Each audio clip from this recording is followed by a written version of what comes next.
Hello friend, आए हो आप अच्छे होंगे। और लास्ट लेक्चर में हमने कैपेसिटर के बारे में पढ़ा था। तो जो आज का टॉपिक है वो है इंडक्टर। तो चलिए देखते हैं। तो टॉपिक का नाम है इंडक्टर। ये भी जो हम एलिमेंट है जो हमने एम्बेडेड सिस्टम में यूज़ करते हैं, ये हमारे पैसिव एलिमेंट का थर्ड हम पॉइंट देख रहे हैं कि इंडक्टर होता क्या है, इसकी डेफिनेशन क्या है, और उसके अंदर जो हम सेल्फ इंडक्टेंस और म्यूचुअल इंडक्टेंस के बारे में पढ़ेंगे सबसे ज़्यादा। लेकिन मैं यहाँ पे आपको डीप में नहीं बताऊंगा, ये हम पढ़ेंगे नेटवर्क थ्योरी के अंदर की और डीप मीनिंग क्या है इसका, इसके फॉर्मूले कुछ और ज़्यादा ड्राइव करेंगे। इसके अंदर कुछ पॉइंट्स हैं जो हम वहाँ देखेंगे। यहाँ पे हम सिर्फ इसका बेसिक पॉइंट देखेंगे। तो सबसे पहले इसका ये पॉइंट आता है, ये एक पैसिव डिवाइस है, पैसिव एलिमेंट। इसके अंदर इसको इस तरह से डिजाइन किया गया था ताकि ये मैग्नेटिज्म है और मैग्नेटिज्म एंड इलेक्ट्रिसिटी के रिलेशनशिप का फायदा उठा सके। इन दोनों से मिलके ही उसके रिलेशन के हिसाब से ही इसके अंदर इसके अंदर करंट इंड्यूस्ड होता है, या कह सकते हो ईएमएफ इंड्यूस्ड होता है। दूसरा पॉइंट होता है कि इसकी जो हम यूनिट की बात करते हैं, इसका जो यूनिट है वो हेनरी है, जो कि अमेरिकन साइंटिस्ट के नाम पे रखा गया है, जोसेफ हेनरी। अब मैं बात करता हूं उसके सिंबल कि मैं इसको कैसे डिनोट करूंगा। अगर मेरे को इलेक्ट्रिक सर्किट बनाना है 2D में, तो मैं इसको किस हिसाब से बताऊंगा। तो ये होता है इस तरह से, एक कॉइल सी होती है इसके अंदर। ये हो गया इसका एक पॉइंट, ये इसका बी पॉइंट, ये बी, ये हमारा इंडक्टर हो गया। अभी लेकिन इसके अंदर भी कई 2-3 टाइप्स होती है। बेसिकली ये कोर पे डिपेंडेंट होता है। जैसे कि ये सिंपल को मैं देखूं तो ये हॉलो है इस टाइम, मतलब कि इसके ऊपर कोई वो नहीं है, कोई लाइन नहीं है जिससे मैं बता सकूं कि कोर किस टाइप का कोर है। तो इस ऐसे इंडक्टर को हम एयर कोर इंडक्टर बोलते हैं, एयर कोर। ये हो गया पहला। दूसरे की मैं बात करूं तो मेरे पास ये इंडक्टर है और इसके ऊपर अगर मैं एक ही लाइन लगा दूं तो इसको मैं आयरन कोर इंडक्टर बोलूंगा, आयरन कोर इंडक्टर। ऐसे ही अगर मैं दूसरा कोई मटेरियल लूं, सपोज मेरे पास ये है, ये बी पॉइंट, और इसके ऊपर मैं डॉटेड लाइन लगा दूं तो ये मेरे पास आ जाएगा ferrite rod, ferrite core inductor. ऐसे ही अगर मेरे पास एक और मटेरियल है, बट वो ऐसा मटेरियल है जिसकी मैं वैल्यूज चेंज कर सकता हूं, तो उसको मैं एक वेरिएबल कोर इंडक्टर बोलूंगा कि मैं उस इंडक्टर की वैल्यू को चेंज कर सकता हूं। तो ये तो थे 4 तरह के इंडक्टर। एक कैसे इसको अगर मैं थोड़ा 3D से रिप्रेजेंट करने की कोशिश करता हूं, देखिए मेरे पास एक कोर है, कोई भी कोर ले लीजिए।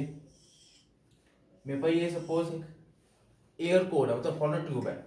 उसके ऊपर मेरे पास ये एक वायर है, उसको मैंने इस हिसाब से रैप कर दिया, ये ऐसे मेरे पास आ गया।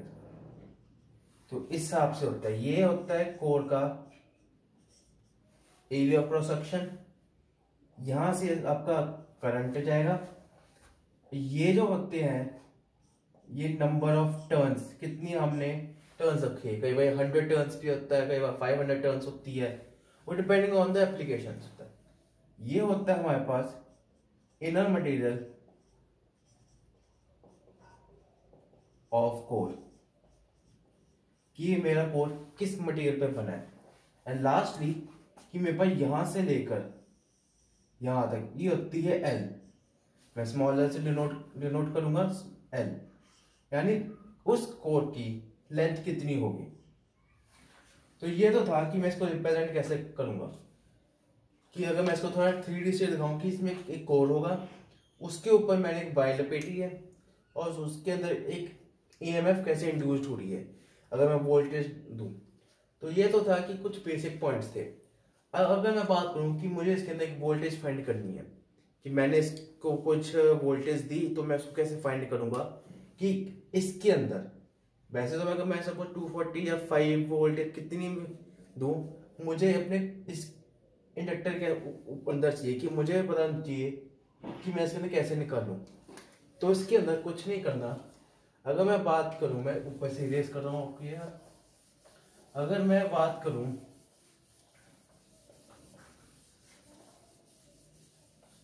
मैं सारे इरेज कर देता हूं।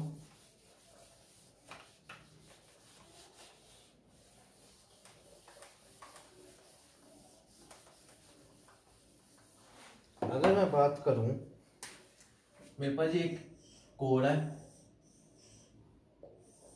जो पिछला डायग्राम में मैं बता रहा हूं। मेरे पास ये मैंने वायर लपेटी है इसके ऊपर,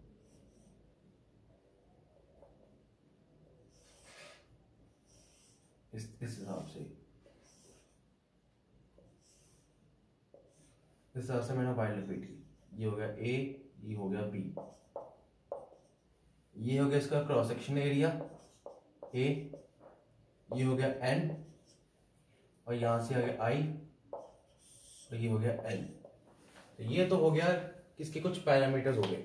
अब इसके अंदर अगर मैं बात करूं, अगर मैं इसको, अगर जैसे मैंने पहले बताया कि ये कॉम्बिनेशन है मैग्नेटिज्म एंड इलेक्ट्रिसिटी का, तो इसमें कुछ ना कुछ अगर मैं वोल्टेज प्रोवाइड करूंगा तो कुछ ना कुछ मैग्नेटिक फील्ड जनरेट होगी। तो उसमें कोई मैग्नेटिक फ्लक्स जनरेट हुई होगी, तो मैं उसको फाई से डिनोट कर रहा हूं, और ये फाई से हो गया। उसके बाद इसके अंदर कोई करंट जाएगा, ये होगा आपका मैग्नेटिक फ्लक्स, कुछ ना कुछ मैग्नेटिज्म होगा, मैग्नेटिक फ्लक्स जनरेट होगी। उसके बाद अगर मैं वीएल की बात करूं तो इसमें नंबर ऑफ टर्न्स है and change of rate of magnetic flux by time, कितना फ्लक्स चेंज हो रहा है with respect to time, multiply by number of turns. ये तो हो गया अगर मैं वोल्टेज की बात करूं। इसके अंदर मैं इसको थोड़ा और सिंप्लीफाई कर रहा हूं। इसके अंदर अगर मैं एन की इसको थोड़ा ओपन करूं तो यहां पे आपका इसकी वैल्यू आ जाएगी mu N square A by L D I by D T. ये हो गया। तो ये तो हो गया कि वी एल के मैं इसको सिंप्लीफाई करूं, मैं इस टर्म को रिप्लेस करता हूं एल से, तो ये हो गया इसकी वोल्टेज, ये हो गया। लेकिन यहाँ पे ये तो हो गया अगर मैं अज्यूम करूं कि कोई बैक ईएमएफ नहीं है, कोई सेल्फ इंड्यूस्ड ईएमएफ नहीं है। बट अगर मैं सेल्फ इंड्यूस को मान के चलूं कि इसमें है, तो यहाँ पे माइनस का साइन आएगा, यानी ये नेगेटिव साइन क्या शो कर रहा है कि कोई भी जो उसके अंदर करंट आ रहा है, जो हम करंट इसमें प्रोवाइड जा रहा है इसके अंदर, वो उसके ऑपोजिट हो रहा है, बैक के ईएमएफ जनरेट हो रही है, उसकी वजह से इसके अंदर माइनस साइन आ रहा है। अब इसके अंदर हमारे पास एक आता है, अगर मैं बात करूं इसकी पावर की, इसकी power of inductor, power of inductor, तो मेरे पास ये फॉर्मूला है, मैं इसको नंबर 1 दे देता हूं। बट यहां पे मैं पावर इंस्टेंटेनियस की बात कर रहा हूं, इंस्टेंटेनियस पावर। तो यहां पे हम लेके चलेंगे, क्योंकि हमें पता पावर का फॉर्मूला क्या होता है, V इंटू आई। तो अगर इंस्टेंटेनियस पावर है तो V by root two into I by root two, और मैं V की वैल्यू यहां से यहां पुट कर देता हूं, तो ये root two into root two हमारे पास 1/2 आ जाएगा, एज आप जहां आ जाएगा D I by D T, sorry यहां पे I D I by D T. तो ये हमारे पास पावर का फॉर्मूला आ गया पी का। तो अगर मैं, ये हो गया वॉट्स में। अगर मैं यहीं से एनर्जी की बात करूं, एनर्जी, तो E इक्वल टू, इसी को मैं इंटीग्रेट कर देता हूं, तो इंटीग्रेट, ये कांस्टेंट है, बाहर आ जाएगा, एल भी एक कांस्टेंट है, तो आई पे मैं इसको लगा रहा हूँ इंटीग्रेट का formula with respect to time, और जो इसकी लिमिट होगी वो 0 to I होगी। यहाँ से D T by D T cut जाएगा, तो अगर इसको थोड़ा आप सिंप्लीफाई करोगे तो एल डी आई का स्क्वायर जूल्स, ये आ गई हमारे पास इसकी एनर्जी। अब आपने यहाँ पे मैंने आपको बताया, अगर मैं इनसे करंट की बात करता हूँ तो कुछ सिंपल है, minus L minus 1/L integration 0 to 2 B V L D D equal to I. मैं यहाँ पे इनिशियल कंडीशंस मान के नहीं चल रहा, इनिशियल कंडीशंस 0 मान के चल रहा, तो ये हमारे पास करंट का फॉर्मूला आ गया। ये तो था कि मैंने आपको बताया कि अगर मेरे पास ये फॉर्मूला है कि मैं इसके अंदर मैंने अगर देखना है कि इंडक्टर की वोल्टेज क्या होती है, पूरे की नहीं जो मैं भेज रहा हूँ, लेकिन जो इसके अंदर अपने आप पैदा हो रही है, जो इसके अंदर मैं सेल्फ इंड्यूस्ड हो रही है, तो इसको हम बैक ईएमएफ भी कहते हैं। ये होगी इसकी पावर और ये होगी इसकी एनर्जी। ये बहुत ही सिंपल फॉर्मूले, याद रखना बहुत इजी है, हम इसको पढ़ते भी आ गए। तो अब मैं अगर बात करता हूँ, इसमें कंसेप्ट आता है self inductance and mutual inductance की। तो अगर मैं सबसे पहले बात करता हूँ सेल्फ इंडक्टेंस की, तो मैं इसको इरेज कर रहा हूँ।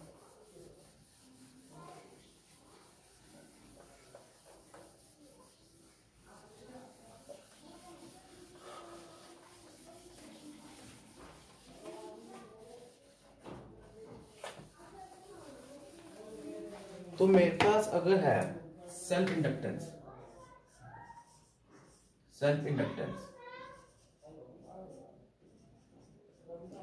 अगर मैं इसकी डेफिनेशन की बात करूं कि ये होता क्या है, तो अगर एक हमारे पास कोई इंडक्टर है, वो एक कोर पे लिपटी हुई है, तो वो सिंगल कॉइल है, अगर उसके अंदर ही ईएमएफ प्रोड्यूस हो रही है तो उसको ही हम सेल्फ इंडक्टेंस बोलेंगे, मतलब खुद से ही वो जनरेट कर रही है, तो उसे हम एक सेल्फ इंडक्टेंस बोलेंगे, यानी सेल्फ इंड्यूस्ड ईएमएफ।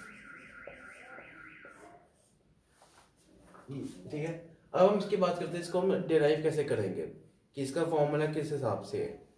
तो हमारे पास फैराडे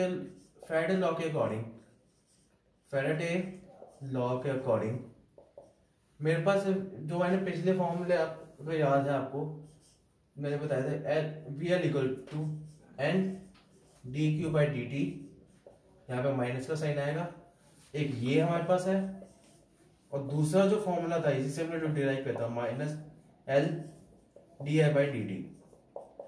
अगर मैं इसी को कंपेयर करूं तो मेरे पास यहाँ आ जाएगा N five equal to L आई।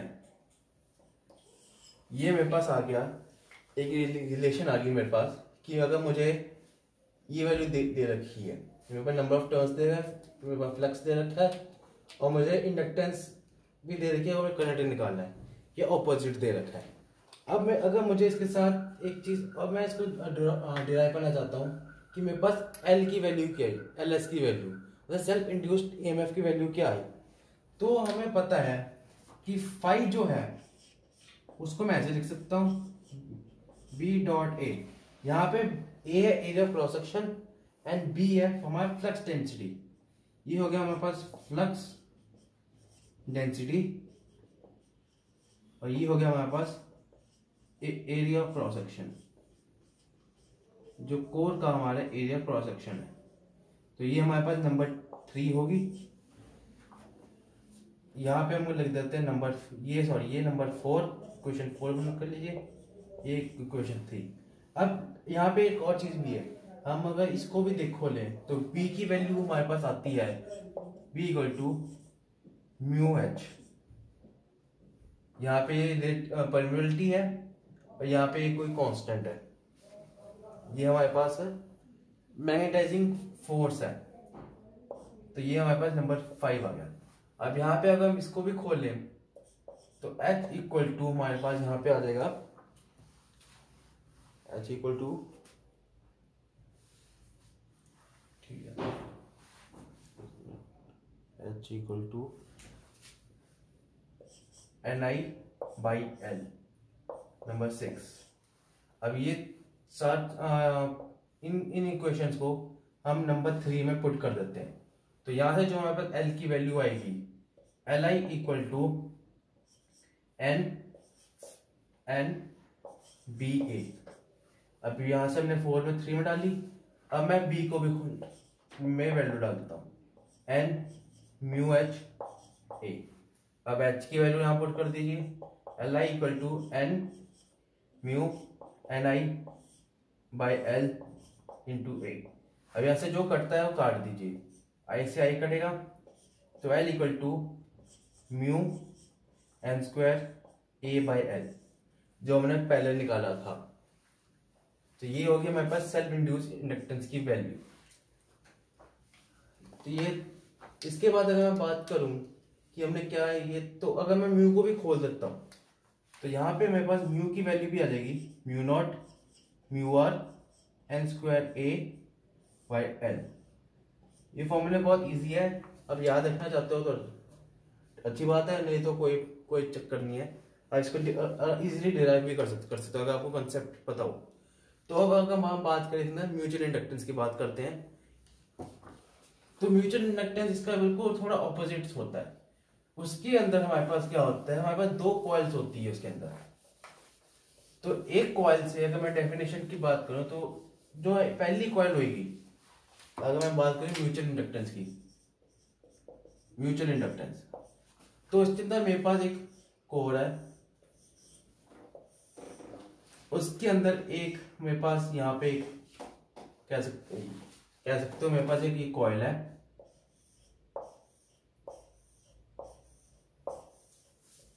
और मेरे पास एक दूसरा इंडक्टर है।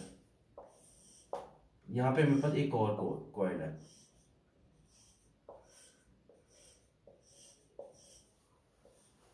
ये मेरे पास L2 है, ये मेरे पास L1 है। इसके बीच अगर मैंने यहाँ पे कोई वैल्यू दी है, तो कोई यहाँ पे वोल्टेज दी है, यहाँ से कोई करंट गया I1, ये हमारे पास N1, ये मेरे पास N2, नंबर ऑफ टर्न। अगर मेरे पास यहाँ पे कोई करंट फ्लो हो रहा है तो उसकी वजह से जो यहाँ पे हमारे पास अगर कोई EMF इंड्यूस होती है तो उसको हम म्यूचुअल इंडक्टेंस बोलते हैं। मतलब एक ही वजह से दूसरे में कोई बदलाव आना, तो उसको हम म्यूचुअल इंडक्टेंस बोलते हैं। तो अगर मैं यहीं से इसकी बात करूं तो मेरे पास अगर मुझे म्यूचुअल इंडक्टेंस की वैल्यू निकालनी है तो यहाँ पे आ जाएगा ये μ0 μr N1 into N2 A/L। ये आ जाएगा मेरे पास म्यूचुअल इंडक्टेंस की वैल्यू।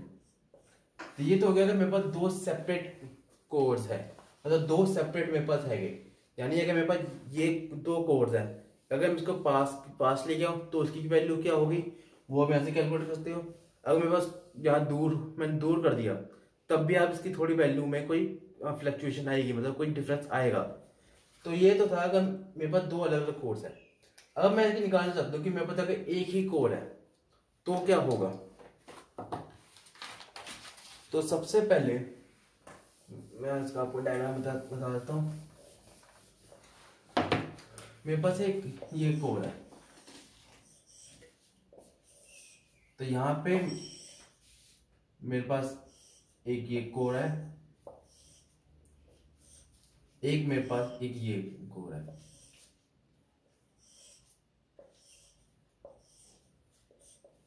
ये हो गया A point, B C D। ये मेरे पास यहाँ पे आ गया L1 L2। तो ये है मेरे पास 2 कॉइल्स, इसके अंदर मेरे पास क्या म्यूचुअल इंडक्टेंस आएगी, ये हो गया I1, ये हो गया I2। तो मेरे पास अगर इसका मैं फॉर्मूला आपको डिनोट करूं तो ये आ जाएगा मेरे पास M12 या इसको लिख लो M21 equal to N2 ∅2 by ∅12 की दोनों में आ रहा है या एक में आ रहा है, बाई I1।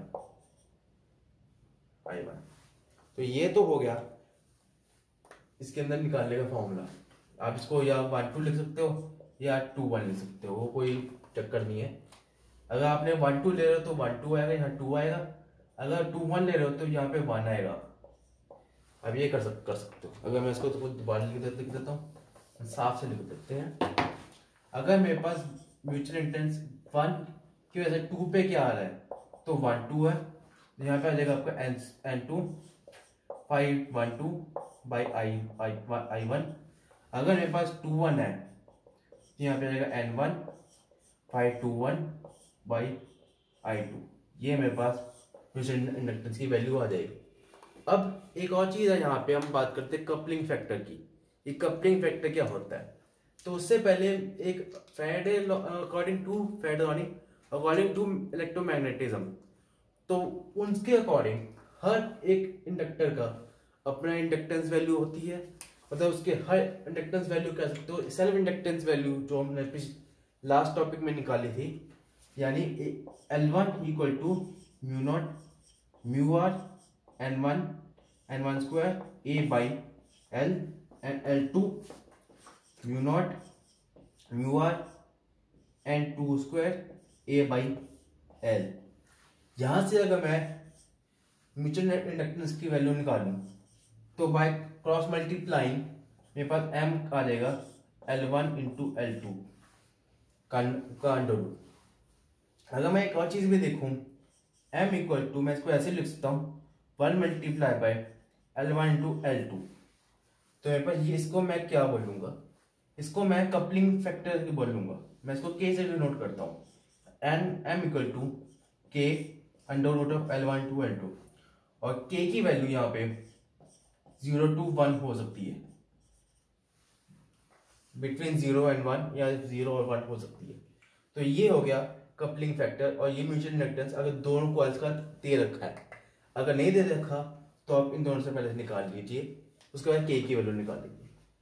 ये हो गया कि अगर मेरे पास दो सेपरेट एक कॉइल में ऐसे दे रखा है, या मुझे इसकी वैल्यू दे रखी है, यहीं से हमने इसको डिराइव किया, जैसे हमने पिछले सेल्फ इंड्यूस्ड ईएमएफ में देखा था।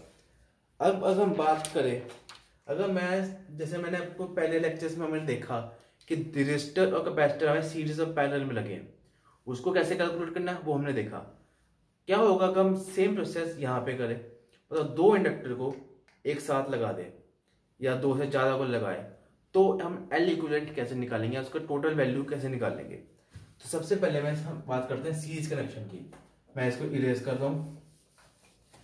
यहाँ पे हम सिर्फ बेसिक देख रहे हैं कि इसको निकालते कैसे हैं, हम इसका कोई डीप मीनिंग नहीं देख रहे हैं, क्योंकि हम यहाँ पे सिर्फ ये देख रहे हैं कि ये होता क्या है बस। क्योंकि हम ये देखना चाहते हैं, ये हमें पता होना चाहिए कि हम जो कंपोनेंट्स हम अपने यूज कर रहे हैं as an embedded system engineer, हमें पता होना चाहिए कि ये कंपोनेंट हम यूज कर रहे हैं वो होता क्या है। और अगर मुझे दो या उससे ज़्यादा लगाने पड़ रहे हैं, चाहे वो सीरीज में हो या पैरेलल में हो, तो मैं उसको कैलकुलेट कैसे करूँ, कि मुझे एल इक्विवेलेंट का कैसे निकालूँ मैं, अगर मुझे बाई चांस कैलकुलेट करना पड़ जाए।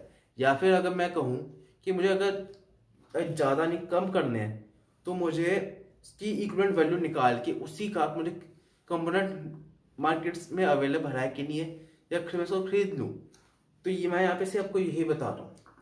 तो मैं सबसे पहले हम बात करते हैं सीरीज इंडक्टर की, सीरीज कनेक्शन ऑफ इंडक्टर। तो यहां पे मैं सबसे पहले अज्यूम करके चल रहा हूं, assume no mutual inductance, no mutual inductance. अगर मैं ये बात करूं तो मेरे पास यहां पे दो इंडक्टर सीरीज में लगे, L1 L2। तो मुझे इसकी इक्विवेलेंट कैसे निकालना है, एल इक्विवेलेंट। तो सिंपल इन दोनों को ऐड कर दो, L1 प्लस L2। तो अब सपोज मेरे पास, अब मैं कर रहा हूं, अब मेरे पास mutual, there is mutual inductance. अगर अब मैं बात कर रहा हूं कि मेरे पास अगर म्यूचुअल इंडक्टेंस है, मेरे पास इन दोनों में म्यूचुअल इंडक्टेंस पैदा हो रही है, तो आप कैसे निकालोगे? उसके लिए भी मेरे पास दो चीजें हैं। मेरे पास एक ये कोड है, सपोज अगर मैं यहां से निकली, ये मेरे पास एक कॉइल है और यहीं से मैंने दूसरी कॉइल को कनेक्ट किया हुआ है इस हिसाब से, यानी ये point A B C D. तो क्या होगा इसके अंदर, और ये मतलब ये मेरे पास L1 है, ये मेरे पास L2 है। अब मैं कैसे कैलकुलेट करूंगा, तो सिंपल, ये आ जाएगा L1 plus L2 plus 2M, यहाँ पे म्यूचुअल इंडक्टेंस 2M ट्वाइस हो गया, ऐड हो जाएगा। और अगर मेरे पास ये इस फॉर्म में दिया हुआ है, कनेक्टेड है, ये मेरे पास आ गया A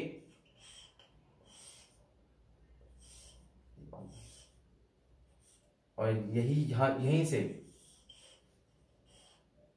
यहाँ पे थोड़ा मैं इसको एक्सपैंड कर देता हूँ। मैं यहाँ पे जूम करके चल रहा हूँ कि मेरे पास जो ये कोर है, ये एयर कोर है, मतलब हॉलो है, ये इस हिसाब से है, यहाँ पे कनेक्टेड है। मतलब यहाँ पे कोई बीच में हमारे पास कोई ईएमएफ दे रखी, जैसे यहाँ पे दे रखी है हमारे पास। तो ये ए बी सी डी। अब मैं कैसे कैलकुलेट करूंगा, तो यहाँ पे भी कुछ नहीं है, यहाँ पे हमारे पास म्यूचुअल इंडक्टेंस माइनस हो जाएगा, यानी 2M। तो मैं अगर इसको कलेक्टिवली देखूं तो यहाँ से मैं ये निकाल सकता हूँ कि मैं इंडक्टर की वैल्यू तो प्लस होगी दोनों केसेस में, और यहाँ पे मैं plus minus 2M plus in the case of, इसको हम कम्युलेटिव बोलते हैं, इसको हम डिफरेंशियली बोलते हैं, मतलब इसका सेपरेटली कनेक्टेड हो रहे हैं, यहाँ पे इकट्ठे हो रहे हैं, यहाँ पे ऑपोजिट उससे कनेक्टेड हो रहे हैं। तो ये आ गया। अब मैं बात करता हूँ कि ये तो हो गया सीरीज में, मैं तो इस तरह से जोड़ दिया। अब मैं बात करता हूँ अगर मैं पैरेलली कनेक्शन दे रहा हूँ, तो यही मैं चेंजेस कर देता हूँ, ये आपने नोट कर लिया होगा।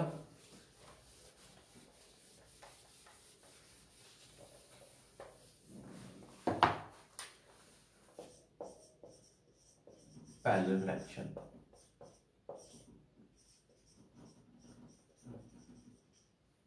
यहां पे मैं पहले मान के चलता हूं कि आई हैव अज्यूम